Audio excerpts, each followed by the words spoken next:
Welcome to the weekly digest where we highlight the works of ministers of government as they push the administration's development agenda. The government of Guyana, through the Ministry of Labor, launched Occupational Safety and Health Month, emphasizing the importance of workplace health and safety.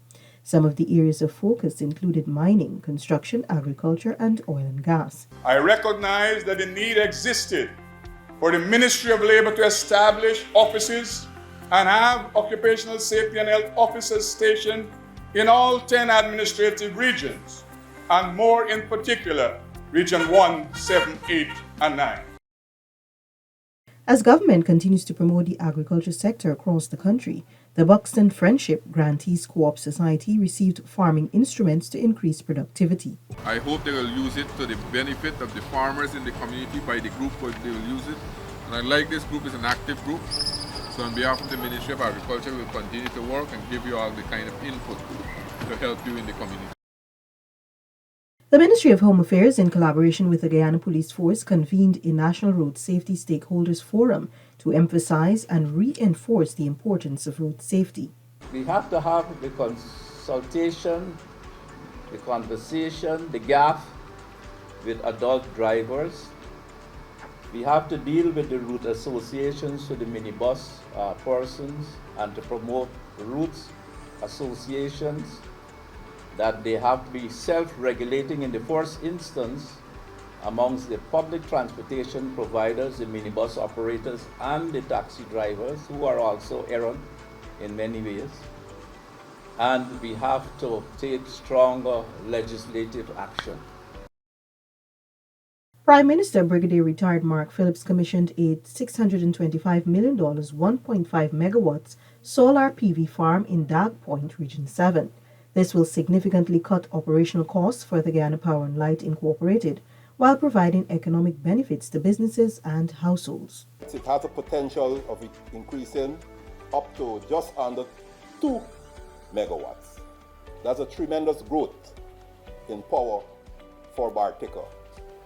It means that many of the areas that don't have electricity in Bartica and close by, we can now provide electricity for them.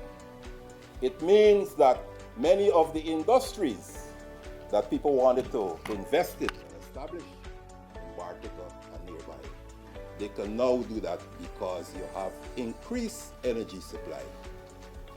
So things are happening for you. Students who have access to the Guyana Learning Channel have demonstrated superior performance when compared to those who do not have access. This is the position taken by Education Minister Priya Manikchan while attending the GLC's Whiz Kids finale. Children who access the Learning Channel, the video content, the booster videos, look back at these programs, they will have an advantage over the children who do not.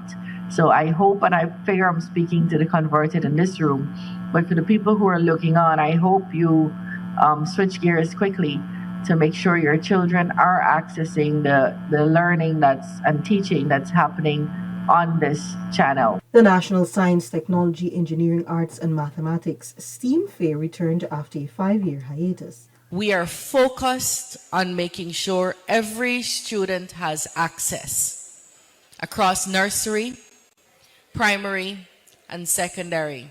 So we're looking to achieve universal access to education in this country. Universal means all over, all over Guyana, up every hill, on every mountaintop, in every valley, next to every riverbank, on the coastland, wherever you are.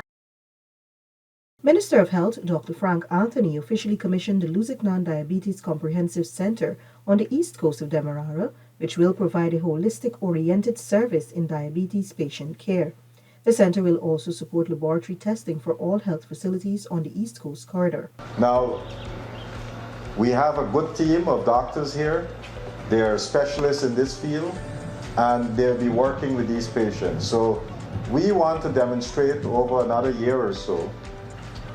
We'll do an evaluation to see if this has been effective, if this is reducing the complications of diabetes, if this is delaying, in some cases, the onset of some of these complications. We want to assess all of that. And if we see what we envisage, that this is working, then this model is going to be replicated in other parts of our country. Residents of Region 9 are set to benefit from some $20 million, which will be expended to develop the Bena Hill Institute in the region to equip persons with technical and vocational skill sets. And I can assure you that not so long before now, you will have a full-fledged IT lab, IT center at the Bena Hill Institute to serve the people in Region 9. We will establish a full-fledged welding and fabrication center. We will establish a full-fledged joinery center at Bena Hill. And we will establish a culinary center that also will be utilized to do agro-processing. Youths of Victory Valley in Linden Region 10 on Sunday last benefited from a youth empowerment workshop hosted by the Ministry of Foreign Affairs in collaboration with the Ministry of Human Services and Social Security. We made a promise at that time that once completed, we are not going to just move away. We're going to keep coming and we're going to keep engaging with the residents and the youths in the community because we want to have a long-lasting partnership.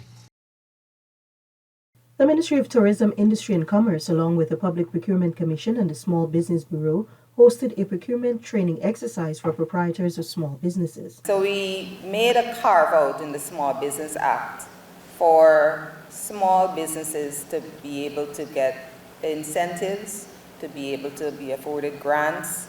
There's even a loan guarantee program, all of it to help and support and bolster our small businesses. 15 months after the local content bill was enacted, Guyana hosted its first local content summit to discuss the progress made. Vice President Dr. Bart Jagdew said this was a timely forum that will keep the industry dynamic and vibrant. It's important that if we want the local content and the building of Guyanese capacity to mean something and to grow in the future years, we have to keep the industry dynamic and vibrant very long into the future so that these industries can develop, the local industries can develop capacity at scale in a sustained manner. And they can also have, be able to amortize the major investments that they are making now as a consequence of the Local Content Act. The Ministry of Housing and Water's Central Housing and Planning Authority allocated approximately 1,500 house lots in the Luzicnan and Good Hope areas in Region 4. Minister Colin Crowell, in his remarks to the hundreds of persons gathered at the Arthur Chung Conference Center, noted that there is a tremendous amount of work being done across the country to develop the housing sector.